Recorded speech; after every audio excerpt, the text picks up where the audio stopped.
नमस्कार दोस्तों, स्वागत है मेरे यूट्यूब चैनल कुमार हिंदी कहानियाँ में।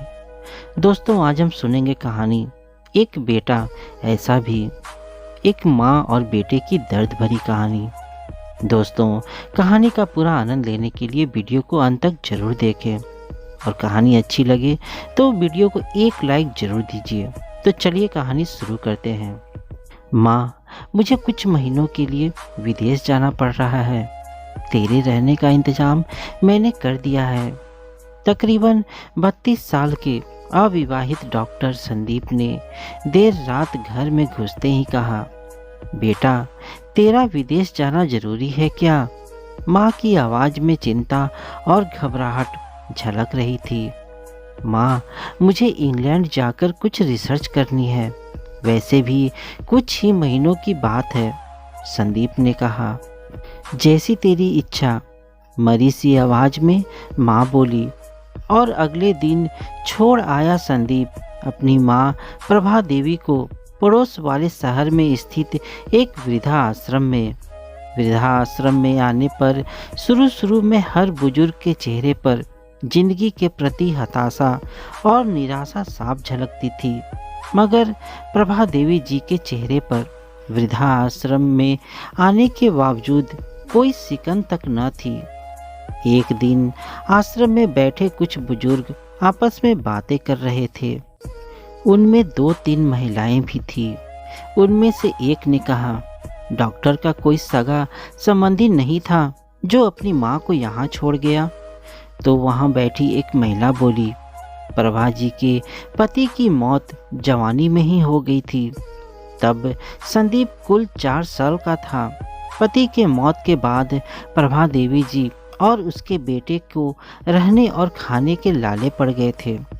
तब किसी भी रिश्तेदार ने उसकी मदद नहीं की थी। प्रभा देवी जी ने लोगों के कपड़े सिल कर अपने बेटे को पढ़ाया। बेटा भी पढ़ने में बहुत तेज था, तभी तो वो डॉक्टर बन सका।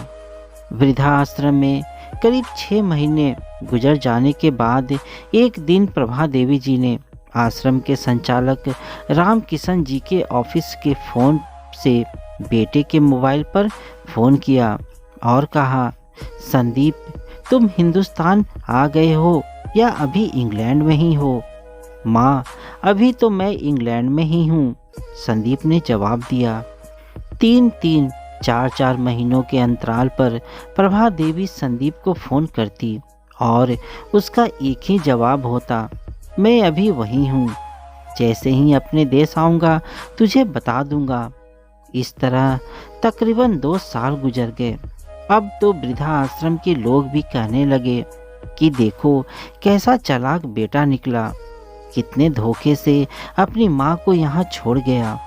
आश्रम के ही एक बुजुर्ग ने कहा, मुझे तो लगता नहीं कि डॉक्टर विदेश गया होगा। वो तो बुढ़िया से छुटकारा पाना चाह रहा था। तभी किसी और बुजुर्ग ने कहा, मगर वो तो शादीशुदा भी नहीं था। अरे होंगी उसकी कोई गर्लफ्रेंड जिसने कहा होगा, पहले माँ के रहने का अलग इंतजाम करो, तभी मैं तुमसे शादी करूँगी। 2 साल आश्रम में रहने के बाद अब प्रभा देवी जी को भी अपनी नियति का पता चल गया। बेटे का गम उसे अंदर ही अंदर खाने लगा। वो पूरी तरह टूट गई। 2 साल आश्रम में और रहने के बाद एक दिन प्रभा देवी जी की मौत हो गई। उसकी मौत पर आश्रम के लोगों ने आश्रम के संचालक शर्मा जी से कहा, इसकी मौत की खबर इसके बेटे को तो दे दो। हमें तो लगता नहीं कि वो विदेश में होगा, वो होगा यहीं कहीं अपने देश में। इसके बेटे को मैं कैसे खबर करूं? उसे मरे तो 3 साल हो गए। शर्मा जी की यह बात सुन वहां पर उपस्थित सभी लोग सन्नाटा खा गए। उनमें से एक बोला, अगर उसे मरे 3 साल हो गए तो प्रभा देवी जी से मोबाइल पर कौन बात करता था? वो मोबाइल तो मेरे पास है जिसमें उसके बेटे की रिकॉर्डेड आवाज़ है। शर्मा जी बोले, पर ऐसा क्यों? किसी ने पूछा। तब शर्मा जी बोले कि करीब 4 साल पहले जब संदीप अपनी माँ को यहाँ छोड़ने आया तो उसने मुझसे कहा, शर्मा जी, मुझे ब्लड कैंसर हो गया है और डॉक्टर होने के नाते मैं यह अच्छी तरह जानता हूँ कि इसकी आखिरी स्टेज में मुझे बहुत तकलीफ होगी। मेरे मुंह से और मसूड़ों आदि से खून भी आएगा। मेरी यह तकलीफ माँ से देखी ना जा सकेगी। वो तो जीते जी ही मर जाएगी। मुझे तो मरना ही है, पर मैं नहीं चाहता कि मेरे कारण मेरे से पहले मेरी माँ मरे। मेरे मरने के बाद 2 कमरे का हमारा छोटा सा फ्लैट और जो भी घर का सामान आदि है वो मैं आश्रम को दान कर दूंगा।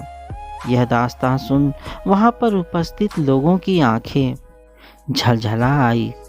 प्रभा देवी जी का अंतिम संस्कार आश्रम के ही एक हिस्से में कर दिया गया। उनके अंतिम संस्कार में शर्मा जी ने आश्रम में रहने वाले बुजुर्गों के परिवार वालों को भी बुलाया। माँ बेटे के अनमोल और अटूट प्यार की दास्तां का ही असर था कि कुछ बेटे अपने बूढ़े माँ बाप को वापस अपने घर ले गए। तो दोस्तों, आज की कहानी में बस इतना ही। आपको कैसी कहानी लगी मुझे कमेंट में ज़रूर बताइएगा। साथ ही चैनल में नए हैं तो चैनल को सब्सक्राइब करना ना भूलें। तो मिलते हैं दोस्तों अपनी अगली कहानी में। तब तक के लिए धन्यवाद दोस्तों।